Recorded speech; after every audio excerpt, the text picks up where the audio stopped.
Assalamualaikum warahmatullahi wabarakatuh. Salam presisi. Saya Kapolres Aceh Besar AKBP Sujoko S3 MH mengingatkan kembali bahwa pilkada kurang 8 hari lagi.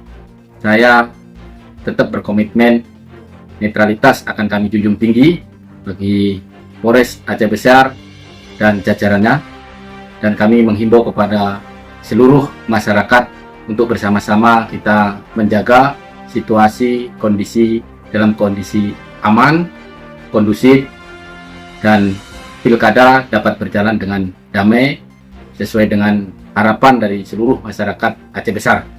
Untuk itu saya berpesan kepada masyarakat untuk tetap menjaga toleransi antar masyarakat, pemilih, dan kami juga menghimbau kepada masyarakat pada tanggal 27 November 2024 untuk bersama-sama hadir untuk ke TPS memilih atau menggunakan hak pilihnya.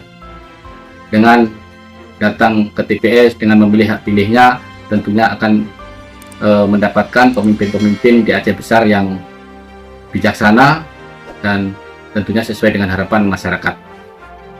Mungkin itu saja yang bisa saya sampaikan. Wassalamualaikum warahmatullahi wabarakatuh. Salam presisi.